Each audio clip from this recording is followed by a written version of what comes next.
हमारे बहुत ही जुझारू और कर्मशील और संवेदनशील अध्यक्ष सम्माननीय दिलीप घोष जी, हमारे नेता प्रतिपक्ष विधानसभा में सम्माननीय शुभेंदु अधिकारी जी, हमारे राष्ट्रीय सचिव श्री अनुपम हाजरा जी, यहाँ मेरे साथ दिल्ली में इस कार्यक्रम में उपस्थित हमारे राष्ट्रीय महामंत्री सम्माननीय कैलाश विजयवर्गीय जी, हमारे भारत सरकार में मंत्री और हमारे वरिष्ठ सहयोगी बाबुल सुप्रियो जी, हमारी भारत सरकार दिल्ली में इस कार्यक्रम में उपस्थित हमारे राष्ट्रीय महामंत्री सम्माननीय कैलाश विजयवर्गीय जी, हमारे भारत सरकार में मंत्री और हमारे वरिष्ठ सहयोगी बाबुल सुप्रियो जी, हमारी भारत सरकार में मंत्री बहन देवश्री बनर्जी जी, हमारे बहुत ही जुझारू और युवा सांसद श्री निशित प्रामाणिक जी, हमारे राष्ट्रीय सचिव और बंगाल प्रदेश के सहप्रभारी सहपर्यवेक्षक श्री अरविंद मेनन जी, अमित मालवीय जी, हमारे सहपर्यवेक्षक पश्चिम बंगाल के राहुल सिन्हा जो पूर्व प्रदेश अध्यक्ष और मेरे युवा साथी, और हमारे हमारे प्रदेश संगठन मंत्री अमिताभ चक्रवर्ती जी, हमारे सभी वरिष्ठ सहयोगीगण और हमारे इस कार्य समिति के कार्यक्रम में उपस्थित सभी विधायकगण, जिला के अध्यक्षगण, कार्य समिति के सदस्यगण और भारतीय जनता पार्टी के वरिष्ठ नेतागण, मेरा यह सौभाग्य है कि मुझे आज प्रदेश कार्य समिति की बैठक में समापन समारोह में आप सबके साथ मिलने का, आप सबकी बातों को जहां थोड़ा सुना भी हमने, वहां आप सबके साथ कुछ विषयों के बारे में आत्मसात करने का सौभाग्य मिला है। जब मैं पश्चिम बंगाल की बात करता हूं तो आध्यात्मिक दृष्टि से दक्षिणेश्वर काली मंदिर को नमन करता हूं, और वहीं हमारे जो आध्यात्मिक दृष्टि से जिनको हम सब लोग जानते हैं, सम्मानीय संत रामकृष्ण परमहंस जी को, उनको भी मैं नमन करता हूं। जब मैं संस्कृति की बात बंगाल की करूं तो चैतन्य महाप्रभु और स्वामी विवेकानंद को जहां हम याद करते हैं, वहीं मैं उनको नमन भी करता हूं।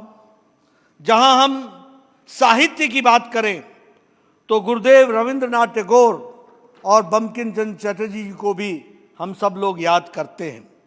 अगर हम आज़ादी की लड़ाई की बात करें तो सुभाष चंद्र बोस जी को और हमारे श्री अरबिंदो जी को, इनको भी हम नमन करते हैं। और जब हम वन नेशन वन कॉन्स्टिट्यूशन की बात करें तो बंगाल के महान सपूत डॉक्टर श्यामा प्रसाद मुखर्जी जी को भी हम नमन करते हैं। इसको हमको ध्यान में रखना चाहिए। मित्रों, हम सब जानते हैं, पूर्व स्वास्थ्य मंत्री होने के नाते जब हम नेशनल डॉक्टर्स डे मनाते हैं तो हम बिधान चंद्र रॉय को भी याद करते हैं, जो बंगाल के सपूत थे और जिन्होंने नहीं सिर्फ राजनेता के नाम पर बल्कि चिकित्सा जगत में भी दुनिया में अपना नाम बनाया, और डॉक्टर्स डे के रूप में डॉक्टर बिधान चंद्र रॉय डे मनाया जाता है। मित्रों, अभी अभी चुनाव संपन्न हुए हैं और बंगाल ने भारतीय जनता पार्टी और कमल के निशान को खिलाने में एक बहुत छोटी अवधि में एक लंबी यात्रा की है। In a very short span of time BJP has covered in West Bengal a long distance. और ये सिर्फ मैं कहने के लिए नहीं कह रहा हूं। आप याद करिए 2014 को, जब हम 2 लोकसभा के चुनाव जीत करके आए थे, बाबुल सुप्रियो और सुरजीत सिंह SS अहलुवालिया जी, 2 सीट्स, और हमें 18% वोट मिले थे उस समय 2014 में। 2016 के विधानसभा के चुनाव में भारतीय जनता पार्टी को विधानसभा में सिर्फ 3 सीटें मिली थी और हमारा वोट एवरेज 10.16% था। और अगर हम 2019 को याद करें तो हमारे को 40.25% वोट मिला और 42 में से 18 सीटें भारतीय जनता पार्टी के पक्ष में गई और लगभग हमको 2.30 करोड़ वोट आए थे। और जब हम विधानसभा के चुनाव की बात करें तो हमारा वोट प्रतिशत 38.1% रहा और 2 करोड़, 2.25 करोड़, 2.27 करोड़ वोट भारतीय जनता पार्टी को आए और 3 से छलांग लगाकर हम 77 पर जाकर के पहुंचे। 77 सीट्स भारतीय जनता पार्टी ने जीती। इसको हमको ध्यान में रखना चाहिए। एक लंबी छलांग भारतीय जनता पार्टी ने लगाई है। और तो और कोई मैदान में नहीं रह गया, सामने टीएमसी और लड़ने वाली भारतीय जनता पार्टी। 3 दशक तक रहने वाली सीपीएम समाप्त हो गई, 2.5 दशक तक रहने वाली कांग्रेस पार्टी समाप्त हो गई और सिर्फ भारतीय जनता पार्टी ही विपक्ष के रूप में बनकर के आई है। मैं मानता हूं कि ये लड़ाई लंबी है, लेकिन अगर इतने छोटे काल में इतनी लंबी लड़ाई हमने लड़ी है तो अगले 5 साल में मुझे पूरा विश्वास है कि भारतीय जनता पार्टी इस लड़ाई को लड़ने में एक लंबी छलांग लगा करके अगली बार यह सरकार में बैठी हुई पार्टी बनेगी। इस बात को हमको ध्यान में रखना चाहिए।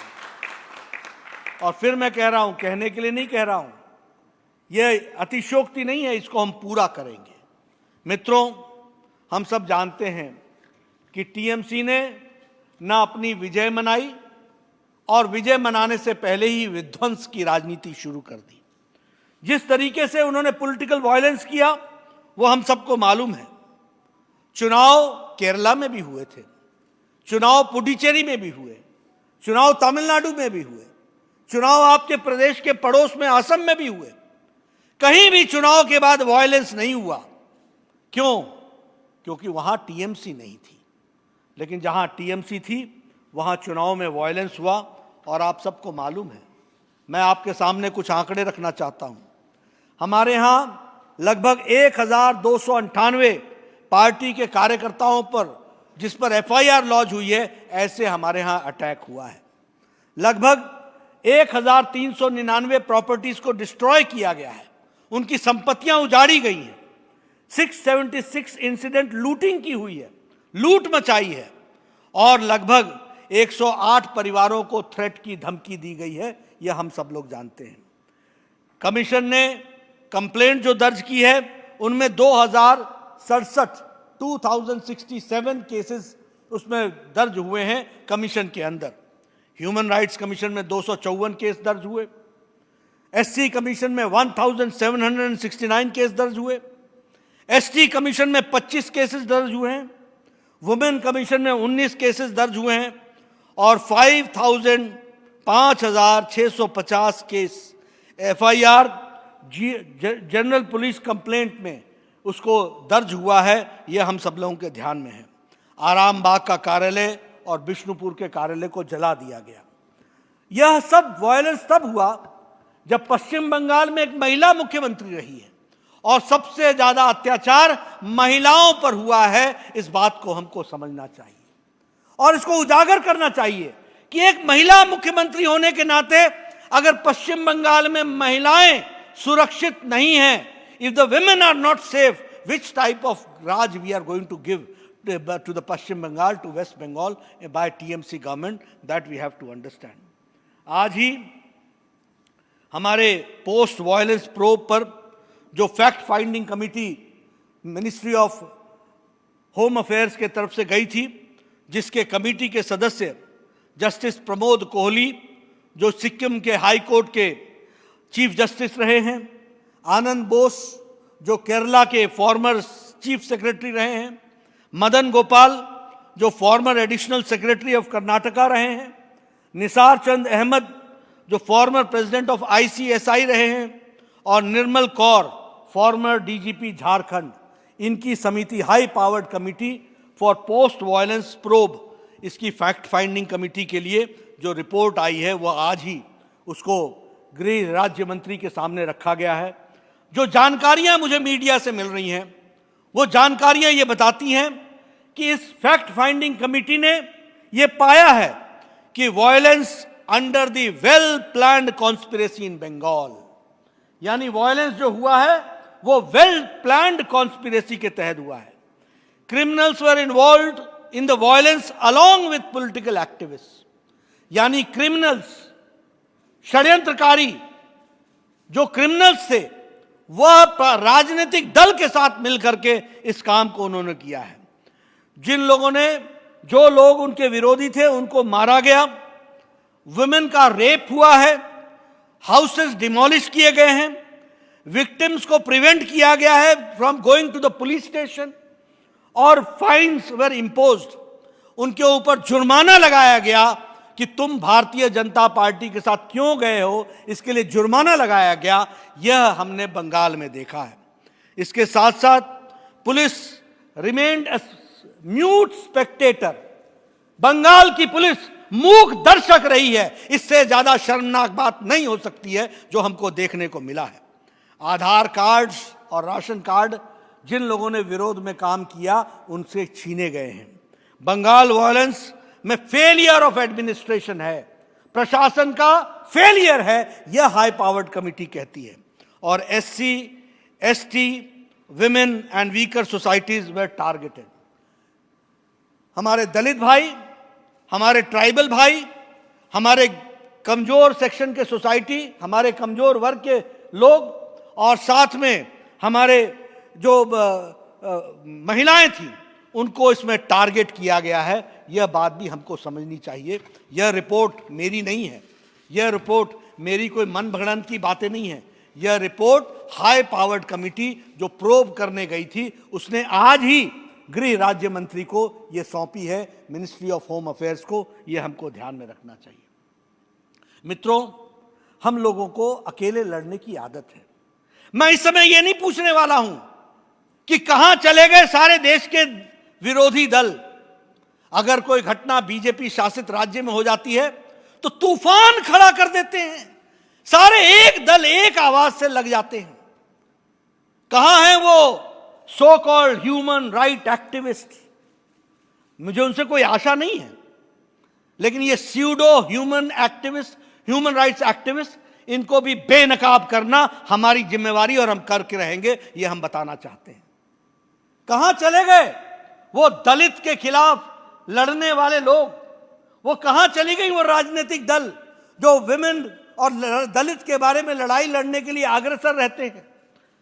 वो कहीं बीजेपी शासित राज्य में कोई घटना दुर्भाग्यवश हो जाए उसका हम समर्थन नहीं करते, लेकिन तुरंत ऐसे चिल्लाते हैं जैसे ये बहुत बड़ा अन्याय सिर्फ बीजेपी राज्य में हो रहा है।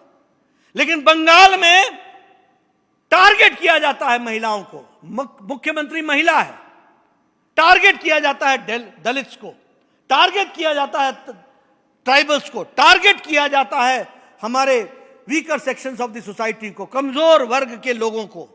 तब इनकी आवाज नहीं निकलती, गले में जान समाप्त हो जाती है। मित्रों, ये स्यूडो सेक्युलरिस्टों को भी और ये स्यूडो ह्यूमन राइट एक्टिविस्ट को भी बेनकाब करना ये हमारी जिम्मेवारी होगी। इनसे हम कोई आशा नहीं रखते, ये हमको ध्यान में रखना चाहिए। और बीजेपी इस मानसिकता को क्रश करेगी इन ए डेमोक्रेटिक वे। मैं आज सुबह सुबह पार्लियामेंट के वक्तव्य को पढ़ रहा था और मुझे उसमें पढ़ने को मिला कि शायद ये 51-52 की बात थी। जवाहरलाल नेहरू जी ने, उस समय हमारे 3 सांसद होते थे जनसंघ के, और हमारे जो टोटल ऑपोजिशन था जिसकी संख्या बड़ी थी, उसके चेयरपर्सन थे श्यामा प्रसाद मुखर्जी, बंगाल के सपूत। और उन्होंने जवाहरलाल नेहरू से जिरह की। He questioned on many important issues. और उस समय जवाहरलाल नेहरू ने कहा था, आई विल क्रश जनसंघ, यह कहा था जवाहरलाल नेहरू ने। और श्यामा प्रसाद मुखर्जी, बंगाल के ही सपूत, ने यह कहा था, I will crush this crushing mentality. इस बात को उन्होंने कहा था कि मैं इसको क्रश कर दूंगा, इस मेंटालिटी को। उसके बाद समय बदला, कांग्रेस ने crushing defeat not once, many times देखी, और आज भी क्रशिंग डिफीट के साथ खड़ी है। ममता जी, history repeats itself. Time is going to come when in a democratic way we will crush the mentality which you are going forward with and you are advocating at this point of time. And we will do it in a democratic way. Remember this. Bharatiya Janata party छोड़ने वाली नहीं है, लड़ने वाली है, जमीन पर लड़ने वाली है। और मैं कार्यकर्ताओं से निवेदन करूंगा, हमने सीपीएम से लड़ाई लड़ी है, हमने उन तमाम लोगों से लड़ाई ली है जिन्होंने हिंसा का साथ लिया है। यह याद रखिएगा कि इन सारी लड़ाइयों में प्रजातांत्रिक तरीके से जीतते हुए आगे बढ़ी है, तो पहले दिया का निशान और बाद में कमल का निशान खिलता हुआ आगे आया है। इस बात को समझना चाहिए। भारतीय जनता पार्टी भी आगे बढ़ेगी और इसलिए ये लड़ाई लंबी हो सकती है, लेकिन अगर हम 2014 से लेकर 2020 और 21 तक इस लड़ाई में इतनी तेजी से आगे बढ़ सकते हैं, तो 2026 में निश्चित रूप से भारतीय जनता पार्टी का परचम वेस्ट बंगाल में फहराएगा। इस बात को हमको ध्यान में रखना चाहिए। मैं ममता जी के स्वभाव के बारे में क्या चर्चा करूं? भ्रष्टाचार, टीएमसी और ममता ये पर्यायवाची है। Corruption, thy name is Mamata, TMC, thy name is corruption. ये पर्यायवाची हैं। ये एक ही सिक्के के दो पहलू हैं। जहां टीएमसी होगी, जहां ममता जी होंगी, वहां अराजकता होगी, वहां भ्रष्टाचार होगा। इस बात को हमको समझ लेना चाहिए। और इसीलिए आप देखिए, अगर अम्फान आता है तो की देबो, जो कुछ देबो आमी खाबो, सब खाने के लिए। भ्रष्टाचार, आप बताओ तिरपाल की चोरी हुई थी कि नहीं हुई थी? आप बताइए चौल चोरी हुई कि नहीं हुई? आप बताइए कि हर तरीके की चोरी की गई कि नहीं गई? और आपको मालूम है कि नहीं, जब सीएजी की रिपोर्ट में यह कहा गया कि हाई कोर्ट सीएजी से इसका ऑडिट कराए, तो ममता जी सुप्रीम कोर्ट पहुंची। मतलब चोरों को सुरक्षा देना और कवच पहनाने का काम किसका? तो ममता जी का। यह ठीक है, आप चुनाव में जीत गई, लेकिन यह भी ठीक है कि दूसरी पार्टी उभर करके आई है, तो वह भारतीय जनता पार्टी है और विपक्ष की भूमिका हमको मिली है। हम विपक्ष करके दिखाएंगे, यह हम आपको बताना चाहते हैं। मित्रों, हम सब जानते हैं, अगर पॉलिटिकल वायलेंस की बात करें तो हमारे को ध्यान में आता है कि हर तरीके से ममता जी ने उसको प्रश्रय दिया है। यह भी हमको ध्यान में आता है। 21,000 कंप्लेंट्स आई हैं अम्फान में, और वो मोस्टली तृणमूल के ग्रास रूट वर्कर्स की कंप्लेंट है। 2100। और उसी तरीके से आपको मालूम है, जब सारा देश अम्फान से, कोरोना से लड़ रहा था, ये मिसमैनेजमेंट की मैं बात सुनाना चाहता हूं। जब सारा देश कोरोना से लड़ रहा था और जब हम बंगाल के श्रमिक भाइयों को बंगाल पहुंचाने के लिए मोदी जी ट्रेन चला रहे थे, तो ममता जी ने इस ट्रेन को कोरोना एक्सप्रेस कहा था। ये देखो बंगाल का दर्द, नेता का दर्द बंगाल के लोगों के प्रति। ये ठीक है, आप चुनाव जीत गई, लेकिन सच्चाई छुप नहीं सकती, और सच्चाई हम छुपने भी नहीं देंगे। हम पहुंचा कर रहेंगे बंगाल की जनता और दिलो दिमाग में। इस बात को हमको समझना चाहिए। आप देखिए, उसी तरीके से हमारा कोरोना आया, प्रधानमंत्री जी ने कोरोना के मैनेजमेंट को किस बखूबी निभाया और दुनिया में ये स्थापित कर दिया कि हम हेल्थ इश्यूज के साथ साथ इकोनॉमिक इश्यूज को भी एड्रेस करते हैं। लेकिन आपने क्या किया? Under reporting, fudging with the reports, mismanagement. Centre से टीम गई तो उसको घूमने नहीं दिया। जो डेड बॉडीज आई कोरोना की, उस पर रजिस्टर नहीं होने दिया। इस तरीके से आपने बंगाल के लोगों के सुरक्षा के बजाय उनको आपने एक तरीके से मौत के सामने धकेल दिया। ये ठीक है, समय आपका हो सकता है, लेकिन इन बातों को हम लोग बंगाल की जनता को भूलने नहीं देंगे कि किस तरीके से नेता ने उस समय बिहेव किया है। और जहां तक ऑक्सीजन के सवाल आया, तो प्रधानमंत्री जी ने, आपको मालूम है, फर्टिलाइजर फैक्ट्री को लगा के, स्टील फैक्ट्री को लगा करके, पेट्रोलियम फैक्ट्री को लगा करके, जहां हमारी ऑक्सीजन बनाने की कैपेसिटी 900 मेट्रिक टन थी, एक हफ्ते के अंदर उसको 9,000 मेट्रिक टन तक पहुंचा दिया। इस बात को हमको समझना चाहिए। और उसी तरीके से इसके डिस्ट्रीब्यूशन के लिए भी हर तरीके के संभव उपाय किए गए। जल से, थल से और नभ से, आकाश से, थल से और नभ से, तीनों से ऑक्सीजन को एक सप्ताह के अंदर ज़रूरतमंद तक पहुंचाने की काम किया। 900 मेट्रिक टन को 9,000 मेट्रिक टन पहुंचाया। हमारे ऑक्सीजन टैंकर्स को 1,681 कर दिया। हमारे ऑक्सीजन सिलेंडर जो 4 लाख थे उसको एक सप्ताह में 11 लाख तक पहुंचा दिया, और हमारे क्रायोजेनिक टैंक्स जो थे वो 609 से 901 कर दिया। ये हमको ध्यान में रखना चाहिए।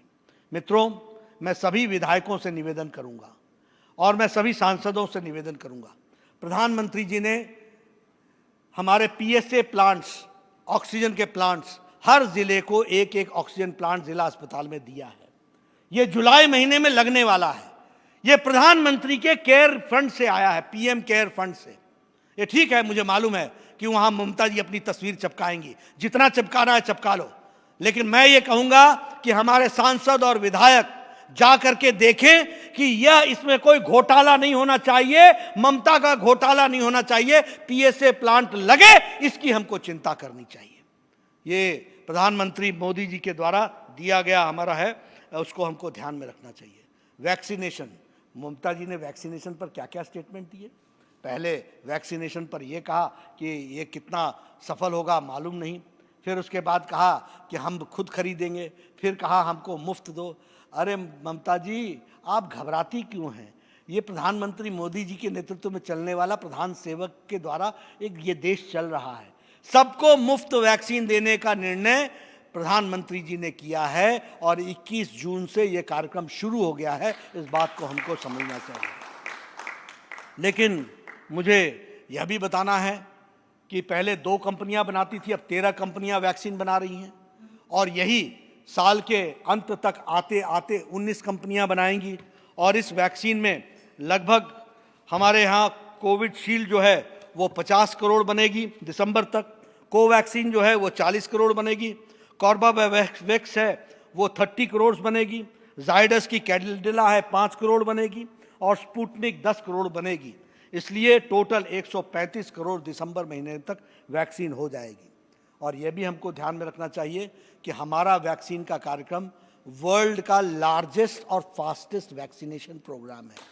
It is the world's largest and fastest vaccination programme. हमने अमेरिका को पिछाड़ दिया है। हम 32 करोड़ 36 लाख पहुंच गए। अमेरिका 32 करोड़ 33 लाख पर खड़ा है। हमने ओवरटेक कर लिया अमेरिका को। जर्मनी, फ्रांस, इटली, इंग्लैंड, इनसे हम आगे निकल चुके हैं। इनके लक्ष्य भी छोटे थे, हमारे लक्ष्य भी बड़े हैं। 130 करोड़ की जनता को लगाना है। बीजेपी के एक एक कार्यकर्ता से मैं बोलूंगा और विधायकों से बोलूंगा, नीचे जा कर के लोगों को इसमें जोड़ने की ज़रूरत है। लेकिन मुझे दुख के साथ कहना पड़ता है कि ऑल टाइम लो अगर वैक्सीनेशन हो रहा है तो वो पश्चिम बंगाल में हो रहा है। पहले रिफ्यूज़ किया और फिर क्रेडिट लेने की कोशिश की है वैक्सीन में, यह भी हम जानते हैं। और फिर मैं आपको बताना चाहता हूं कि कहीं वैक्सीनेशन में घोटाला नहीं हुआ। ऐटा घोटाला होए तो पश्चिम बंगाल होए।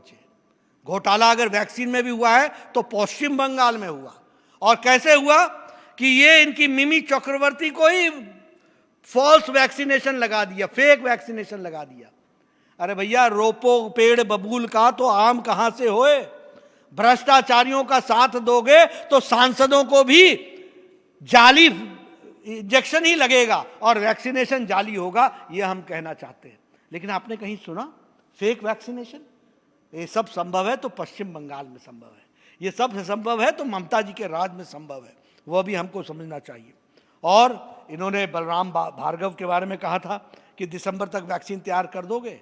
ममता जी, आप भी यहीं हैं, हम भी यहीं हैं, और दिसंबर भी आने वाला है। हम आपसे पूछेंगे किस तरीके से मोदी जी के नेतृत्व में वैक्सीनेशन एक एक लोगों की हुई है, और बचेगा और पिछड़ेगा तो पश्चिम बंगाल रहेगा। आपके अहम के कारण, आपके ईगो के कारण पीछे रहेगा, इस बात को समझना चाहिए। और टीएमसी के भ्रष्टाचार के कारण रहेगा, क्योंकि वहां फेक वैक्सीनेशन चल रही है, उसको भी हमको समझना चाहिए।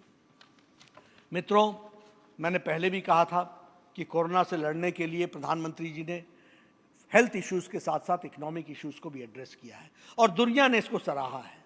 चाहे वो वर्ल्ड हेल्थ ऑर्गेनाइजेशन हो या फिर चाहे वो यूनाइटेड नेशंस हो, सब ने सराहा है। और ये भी कहा है कि we should copy Modi model who has addressed health issues along with economic issues. प्रधानमंत्री गरीब कल्याण योजना 5 किलो गेहूं या 5 किलो चावल और 1 किलो दाल ये देने का निश्चय किया है। पहले मई महीने से लेकर के दीपावली तक दिया था, और अभी भी मई महीने से लेकर के दीपावली तक देने का तय किया है। ये हम कर रहे हैं।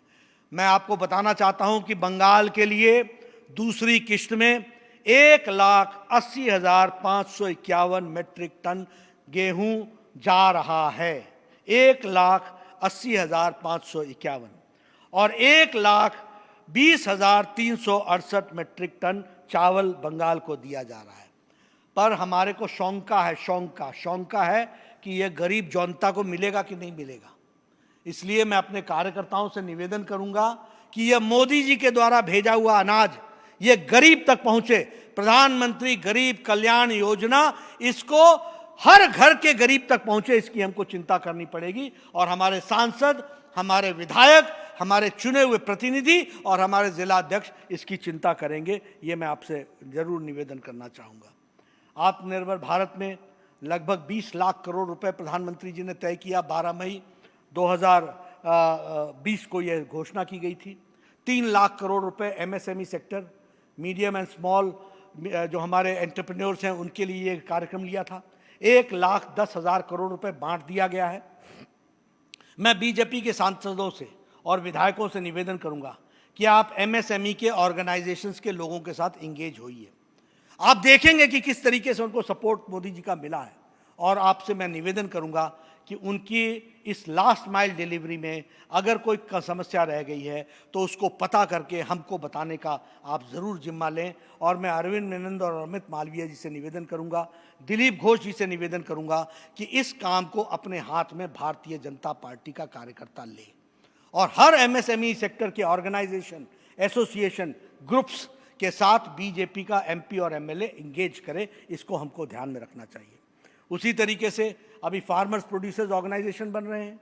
ममता जी का farmers producers organisation by and large जाली होगा, कागजों पर होगा, लेकिन हमको असल किसान को जोड़ना है। हम गए थे चुनाव में, हमने एक मुट्ठी चावल मांगा है, हमने उनको प्रधानमंत्री सम्मान निधि देने का काम अपने हाथ में लिया है। उनकी हमने सारी समस्याओं को दूर करने का तय किया है।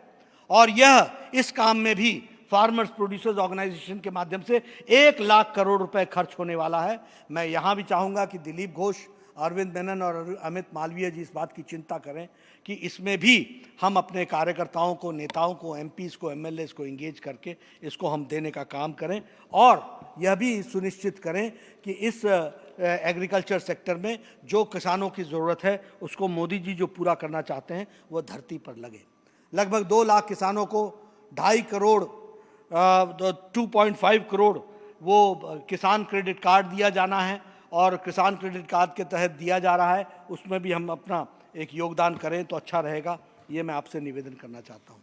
एग्रीकल्चर की दृष्टि से एक समय में बजट 1,21,000 करोड़ था, आज 2.11 लाख करोड़ एग्रीकल्चर में खर्च हो रहा है।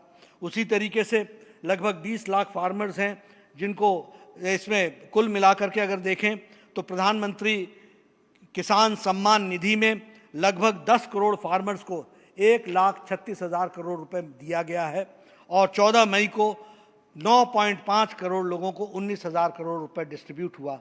और मुझे बहुत खुशी के साथ कहना पड़ता है कि आप लोगों ने जो चुनाव में एक मुट्ठी चावल का जो अभियान उठाया था और जो हम लोगों ने किसान सम्मान निधि की बात कही थी, उसके आगे ममता जी को झुकना पड़ा है। और आज 72 लाख में से 20 लाख किसानों को हम 8वीं किश्त के 2,000 रुपए दे सके हैं। ये सफलता भारतीय जनता पार्टी का है, जिसके आगे TMC झुकी है। इसको भी हमको समझना चाहिए।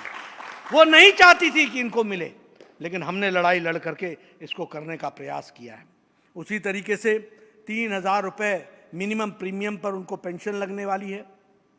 मैं चाहूँगा अगर हम एक मुट्ठी चावल के लिए किसान के पास गए थे तो यह प्रीमियम भर करके उनको हम 3,000 रुपये साल का पेंशन दिलवाएं महीने का। इस बात की हमको चिंता करनी चाहिए और इसके लिए हमको काम करना चाहिए। हमने फर्टिलाइज़र पर लगभग 140% की DAP पर सब्सिडी दी है और जो 2400 में आता था वो 1200 रुपये में एक बोरी फर्टिलाइज़र आ रही है। इसकी भी चर्चा करनी चाहिए। नीम कोटेड जो हम लोगों ने यूरिया सप्लाई किया है, जिसके चलते अब यूरिया की कोई भी कमी नहीं रही है, इसके लिए भी हम लोगों को, जनता को और किसानों को आगाह कराना चाहिए और उनको बताना चाहिए। इसी तरीके से हम ये भी चाहेंगे कि ये जो स्वामित्व योजना है, इसमें ड्रोन से गांव के प्रॉपर्टी का लेखा जोखा तैयार हो रहा है और उसको प्रॉपर्टी कार्ड दिया जा रहा है। मैं चाहूँगा कि यह कार्यक्रम भी वेस्ट बंगाल में अच्छी तरीके से होना चाहिए। अभी तक किसानों को अपनी ज़मीन का और ज़मीन के साथ साथ उनके मकान की प्रॉपर्टी को मकान को मॉर्गेज करने का अधिकार नहीं था, लेकिन ये प्रॉपर्टी राइट आने के बाद एक तो जालसाजी कम होगी, भ्रष्टाचार कम होगा और उनको स्वामित्व योजना के तहत प्रॉपर्टी राइट्स मिलेंगे। इस बात को समझना चाहिए। अभी तक 7 लाख बेनिफिशियरीज को कार्ड बांटे जा चुके हैं। लगभग 4,923 166 डिस्ट्रिक्ट्स में ये काम चल रहा है और ड्रोन सर्वे 46,492 विलेजेस में चल रहा है। ये भी हमको ध्यान में रखना चाहिए। हम लोगों ने आयुष्मान भारत की शुरुआत की, लगभग 50 करोड़ लोगों को हमने उसमें जोड़ा है। 1.8 करोड़ लोगों ने इसका लाभ उठाया है। 23,000 करोड़ रुपए खर्च हो चुके हैं। लेकिन मुझे बहुत दुख के साथ कहना पड़ता है कि हमारे बंगाल के 4.67 लाख करोड़ बेनिफिशियरीज इससे वंचित हैं।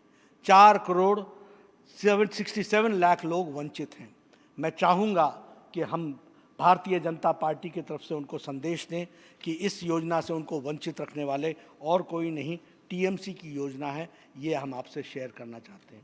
मित्रों, समापन भाषण में मैं सिर्फ एक ही बात आपसे निवेदन करना चाहूँगा कि आप लोगों ने सेवाई संगठन में बहुत अच्छा काम किया है और इस काम को जब सारी पार्टियां लॉकडाउन थी तो आप काम में जुटे रहे हैं और आपने अच्छा काम किया है। वैक्सीनेशन ड्राइव को अपना ड्राइव बनाइए और साथ ही साथ प्रधानमंत्री गरीब कल्याण अन्न योजना को इसको भी पूरी ताकत के साथ आप लागू करें, ऐसा मैं आपसे निवेदन करना चाहता हूं। और इसलिए आपसे मैं चाहूँगा कि आप इस बात का प्रयास करें कि इस कार्यक्रम से हम अपने आप को जोड़ें। ये सरकारी कार्यक्रम नहीं है, ये मोदी जी का कार्यक्रम है, ये हमारा कार्यक्रम है, ये गरीबों के लिए कार्यक्रम है और इस गरीबों के लिए हमको आगे बढ़ कर के काम में जुटना है। सभी एमपीज और एमएलएज याद रखिए, मुझे मालूम है आपको कष्ट है, ये कष्ट आपके पास ज़्यादा दिन नहीं रहने वाला है। ये लड़ाई लड़ी जाएगी। हाई पावर्ड कमेटी की रिपोर्ट आ गई है, कानूनी कार्रवाई करेंगे, कोर्ट का दरवाजा भी खटखटाएंगे, प्रजातांत्रिक तरीके से लड़ेंगे और ममता जी के इस मानसिकता को प्रजातांत्रिक तरीके से नस्तो नाबूद करेंगे। इस बात को हमको ध्यान में रखना चाहिए। ये मैं आपसे कहना चाहता हूँ। मित्रों, आपका ज़्यादा समय मैं नहीं लूँगा। आप लोग सुबह से बैठे हैं, मुझे समापन में बोलने का सौभाग्य प्राप्त हुआ। बंगाल मैं जल्दी आऊँगा। अब मैं कहूँ क्या, आना तो अभी भी चाहता था, लेकिन आपके यहाँ लॉकडाउन, आपके यहाँ क्वारंटाइन, आपके यहाँ सब कुछ। ममता जी, ये कितने दिन, कौतो दिन ये चलबे? बहुत दिन चलेगा नहीं।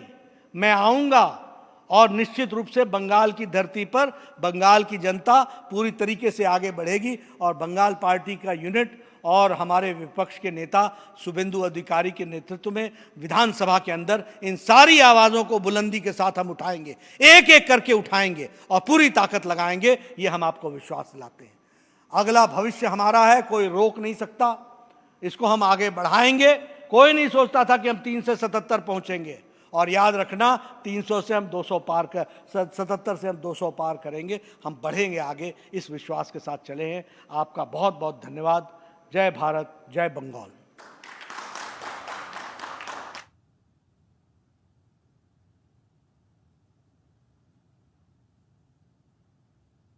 অনেক অনেক ধন্যবাদ মাননীয় জেপি নাড্ডাজি মহাশয়কে। তিনি আমাদের আগামী দিনের পথ চলার রাস্তা দেখিয়ে দিয়েছেন। আমি ধন্যবাদ জানাচ্ছি দুই কেন্দ্রীয় মন্ত্রী যারা দিল্লিতে রয়েছেন,